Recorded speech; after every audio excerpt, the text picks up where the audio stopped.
वार्षिक परीक्षा 2022 कक्षा 9वीं हिंदी विषय का पेपर है। इसके आंसर आपको बताएंगे, लेकिन ये केवल इम्पोर्टेंट प्रश्न है, ज़रूरी नहीं कि यही प्रश्न आपके एग्जाम में पूछे जाएंगे। इसलिए अपनी तैयारी आप खुद से करिए, रियल पेपर के भरोसे मत रहिए। इन्हें ज़रूर पढ़ लीजिए, लेकिन अपनी तैयारी आपको खुद से करनी है। और पेपर सेट में आ रहे हैं, जिलों में अलग अलग तरह के क्वेश्चन पेपर आ रहे हैं, इसलिए अपनी तैयारी आपको खुद से करनी है। ये केवल इंपॉर्टेंट प्रश्न है, इनको भी पढ़ के जाना आपको। देखते हैं पहला प्रश्न क्या है। सही विकल्प चुनिए। मेरे नाना पक्के माने जाते हैं, तो का नंबर हो जाएगा इसका आंसर साहब। दूसरा, अंगूठा दिखाना मुहावरे का अर्थ है, ग नंबर हो जाएगा चिढ़ाना। रस के कितने अंक होते हैं, तो इसका आंसर हो जाएगा 4 अंक होते हैं रस के, तो इसका आंसर हो जाएगा 4। कबीर कर्मकांड के विरोधी थे, तो इसका आंसर हो जाएगा विरोधी का नंबर। 5वां, जानवरों में सबसे बुद्धिहीन समझा जाने वाला प्राणी कौन सा, गधा, तो इसका आंसर ग नंबर हो जाएगा। तो सही विकल्प हो गए। दूसरा, रिक्त स्थानों की पूर्ति कीजिए, इसके आंसर देखते हैं। नाना शादी के तुरंत बाद उन्हें छोड़कर क्या पढ़ने विलायत चले गए थे, बैरिस्ट्री, इसमें आपको भर देना बैरिस्ट्री। वर्णों के सार्थक समूह को क्या कहते हैं, शब्द कहते हैं, यहाँ पे आपको शब्द भर देना है। खंड काव्य में एक सर्ग होता है, यहाँ पे एक भरना है। लल दद भाषा की लोकप्रिय कवियत्री थी कश्मीरी, तो यहाँ पे कश्मीरी भरना है। प्रेमचंद्र जी यथार्थवादी साहित्यकार थे, तो यहाँ पे यथार्थवादी भर देना है। ये रिक्त स्थान हो गए। तीसरा प्रश्न देखते हैं। सत्य असत्य का चयन कर लिखना है। नानी के मन में देश की आज़ादी के प्रति जुनून था, तो ये असत्य है, इसका क्या हो जाएगा आंसर, असत्य हो जाएगा इसका। जो पढ़ा लिखा हो उसे अनपढ़ कहते हैं, तो ये भी असत्य है, क्योंकि पढ़ा लिखा तो अनपढ़ क्यों कहलाएगा।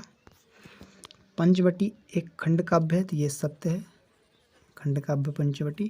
कवि को कोयल से ईर्ष्या हो रही थी, तो ये भी ये सत्य है।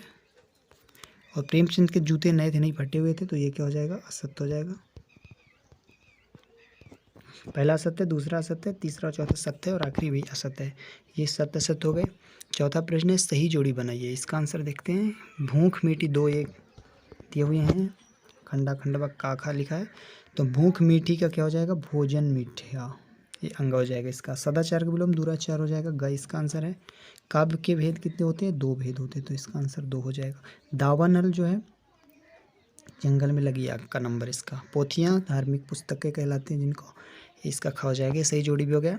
प्रश्न नंबर 5 में है, एक वाक्य या शब्द में उत्तर लिखिए, तो इसके आपको आंसर बता रहे हैं। लेखिका ने अपनी नानी को क्यों नहीं देखा, क्योंकि स्वर्ग चली गई थी, यहाँ पे आपको लिख देना है स्वर्ग चली गई थी, यानी कि नहीं थी, इसलिए वो नहीं देख पाई।